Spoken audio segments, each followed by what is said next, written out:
नमस्कार दोस्तों, जैसा कि आज हम आपके सामने उपस्थित हैं वॉच से संबंधित डाउट को लेकर।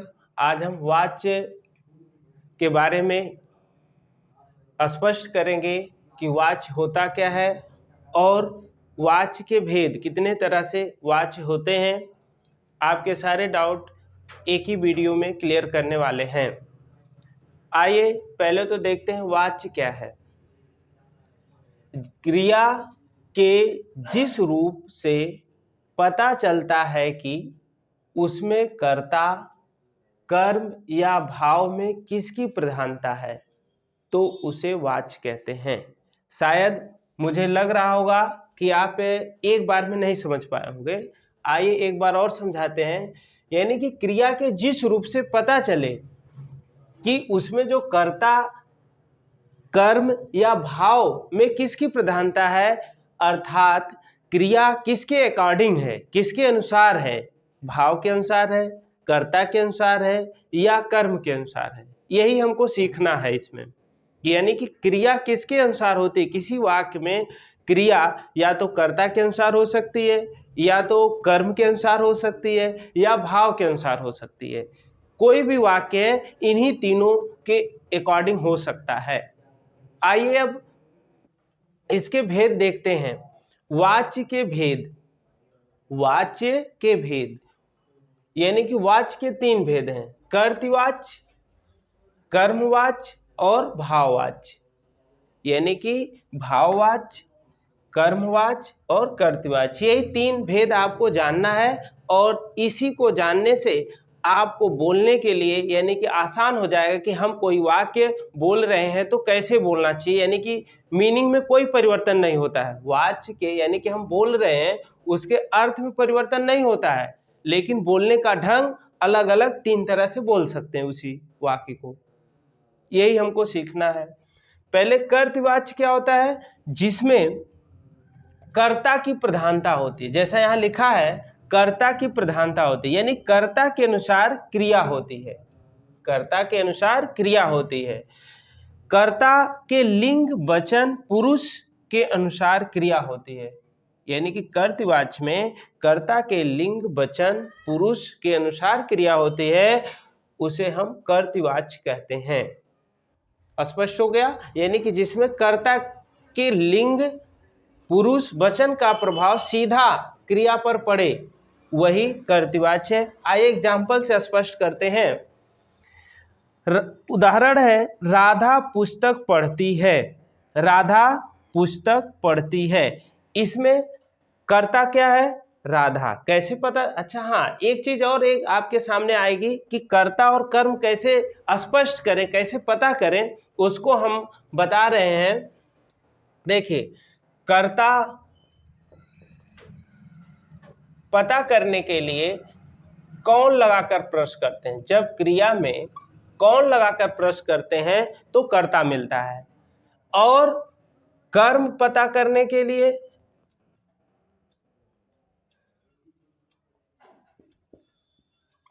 किसको या क्या, किसको या क्या से प्रश्न करने पर हमको जो उत्तर मिलता है कर्म पता चलता है। तो कर्ता और कर्म निकालना आप थोड़ा सा इजी है, वे है, आप समझ सकते हैं कैसे कर्ता निकालते हैं, कैसे कर्म। आइए उदाहरण के माध्यम से देखते हैं। राधा पुस्तक पढ़ती है। पढ़ती है क्रिया है, कौन पढ़ती है, अगर पढ़ती है, कौन पढ़ती है पुस्तक, राधा, तो राधा यहां पर क्या हो गया, कर्ता। क्या हो गया, कर्ता।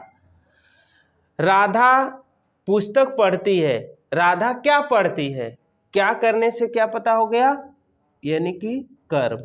पुस्तक क्या हो गया, कर्म। राधा कर्ता, पुस्तक कर्म, और पढ़ती है क्रिया। पढ़ती है क्रिया।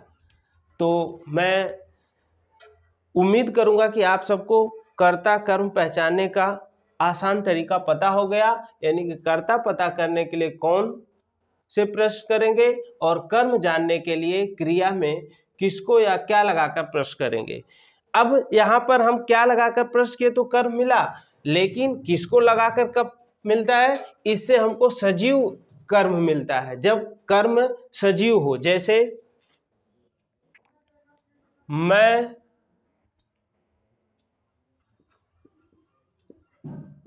आपको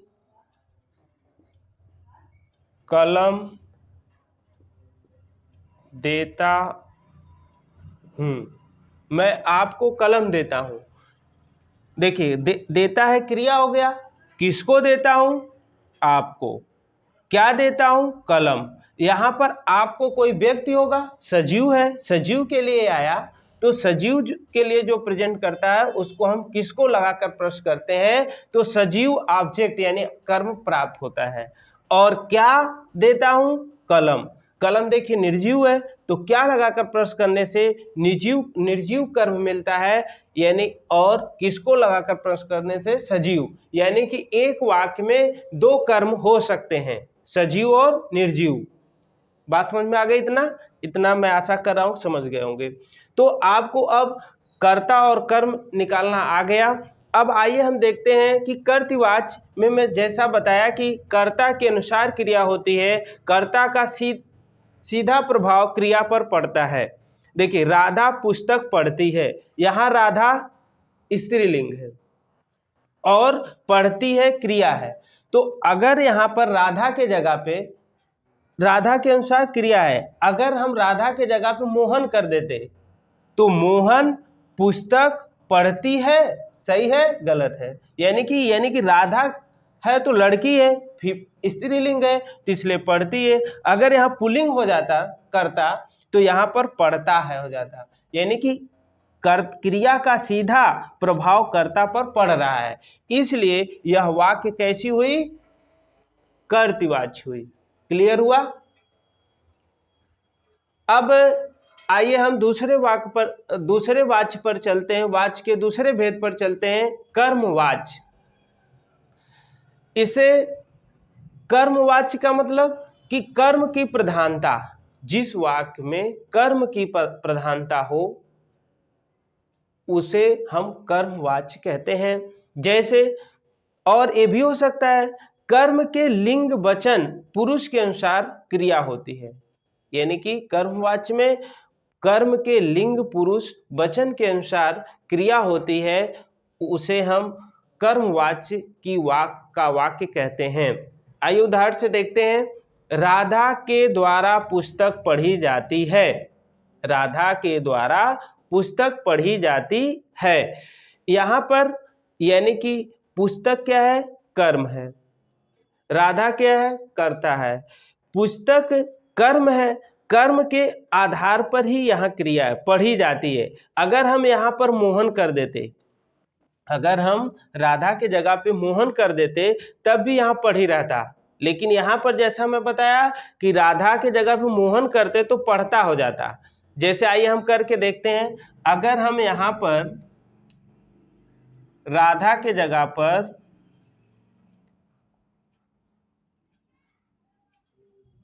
मोहन के द्वारा पुस्तक पढ़ी जाती है, तभी वाक्य सही है। यानी कि क्रिया का सीधा प्रभाव यानी कि इस पर पड़ रहा है? कर्म पर।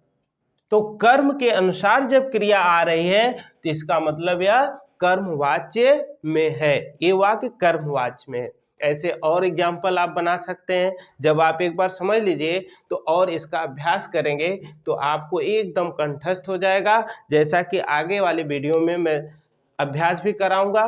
नेक्स्ट हम आते हैं भाववाच्य। तीसरा भेद है वाच्य का भाववाच्य। भाववाच्य में कर्ता या कर्म को छोड़कर भाव की प्रधानता होती है, यानी कि इसमें क्रिया अपने आप में स्वतंत्र होती है, यानी कि न कर्ता का और ना ही कर्म का उस पर प्रभाव पड़ता है, ना ही कर्ता के वचन लिंग का प्रभाव पड़ता है, ना ही कर्म के वचन लिंग पुरुष का प्रभाव क्रिया पर पड़ता है। क्रिया अपने आप में स्वतंत्र होती है और इस तरह के वाक्य भाववाच्य के होते हैं। जैसे आइए उदाहरण से समझते हैं। राधा से पुस्तक पढ़ा नहीं जाता है, राधा से पुस्तक पढ़ा नहीं जाता है, यानी कि यह वाक्य किसमें है? भाववाच्य में है। ऐसे और एग्जाम्पल हो सकते हैं, मोहन से खाना खाया नहीं जाता। यानी कि इस तरह से, यानी कि क्रिया पर किसी का ना तो कर्ता का ना ही कर्म का प्रभाव पड़ रहा है। क्रिया अपने आप में स्वतंत्र है। इसलिए मैं उम्मीद करूंगा कि आप आज के इस वाच से संबंधित सारे डाउट आपके क्लियर हो गए होंगे और आप अच्छे से समझ गए होंगे। मैं पूरी उम्मीद के साथ यह कह सकता हूं कि आपको निश्चित इसका आप आने वाली परीक्षाओं में आपको बेहतर लाभ होगा। धन्यवाद।